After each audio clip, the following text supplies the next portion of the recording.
Recently, Michael Woolworth of Bible League International sat in that there Wretched radio studio sharing stories of encouragement from Africa.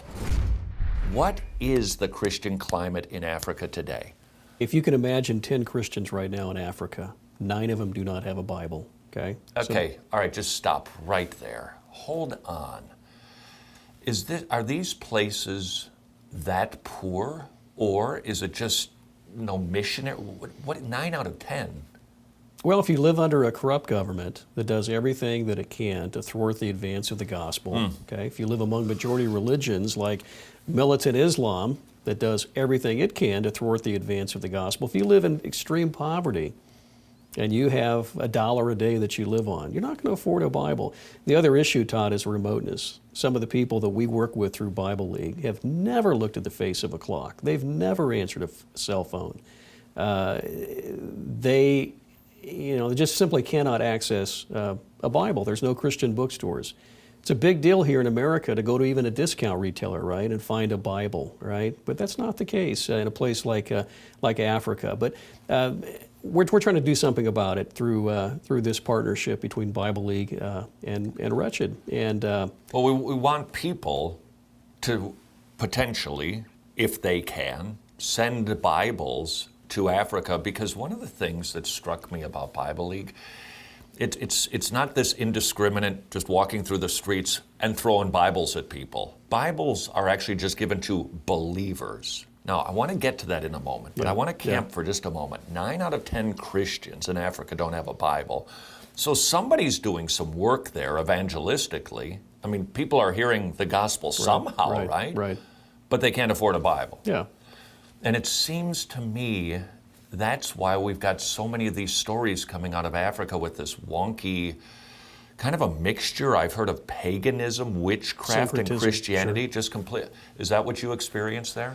Well, let me say this. So if we're saying that in some parts of Africa, as few as 1 Christian in 10 has a Bible, okay, what's that mean? Several things. Well, as it relates to growing in the grace and knowledge of Jesus, what does it mean? It means that most evangelical Christians in places like Burundi and Ethiopia, Uganda, Tanzania, part of the world I was in earlier this year, what's that mean? It means you cannot do what you and I did this morning. Open the Bible, grow in the grace and knowledge of Jesus. It also means you cannot be a faithful Berean. You can't go home after the worship service on Sunday. And even check it out. And so how would you know? How would you know? And so it is unfortunate that those stories that you just mentioned, a story like that, would come out of Africa so often. But let me say this, Todd. This is a part of the world where Christianity is growing fastest, right? Fastest. It is. We hear that for South America. We hear numbers that it's explosive growth. Where persecution is high, people live in extreme poverty, where there's syncretism, right? That's the fancy theological word for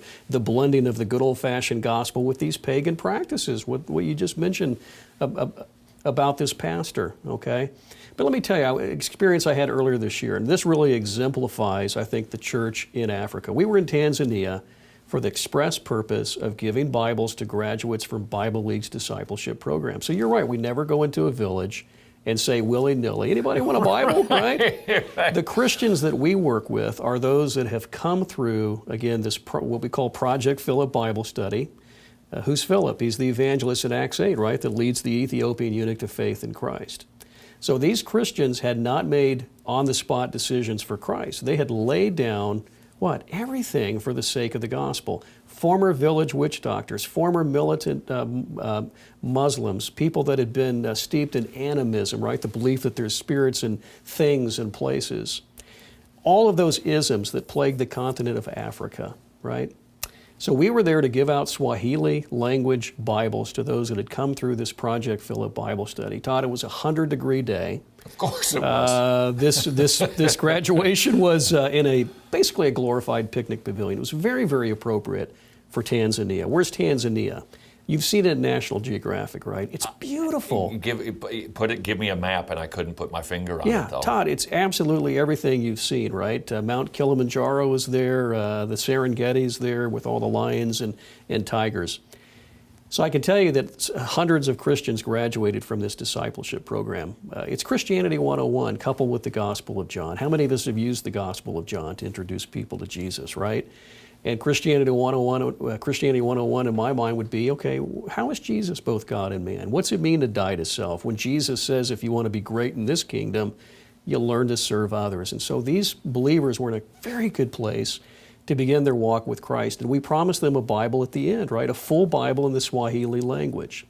So name after name was read, met with applause. The men applauded, the women ululated. What's that mean? They shrieked in delight. They shrieked in delight, right?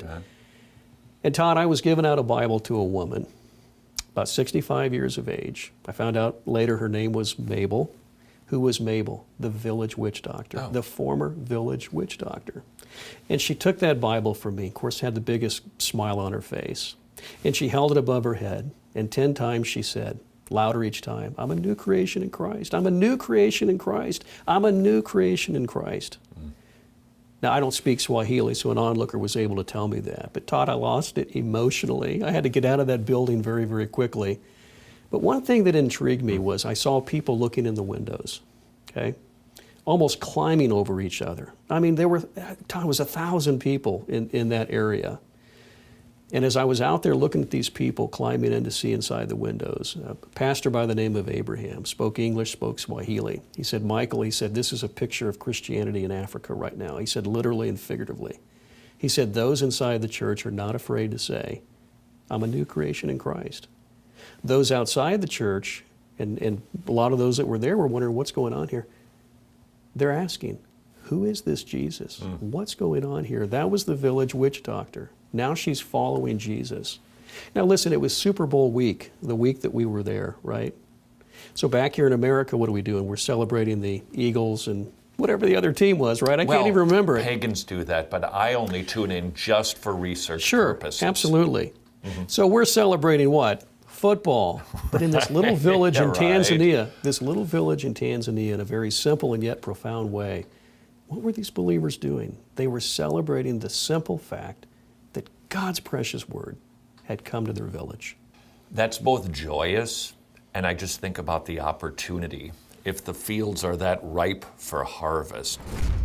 Now that we've encouraged you, would like to encourage you to join Bible League in distributing Bibles to believers in Africa. You can do that at wretched.org/Bible.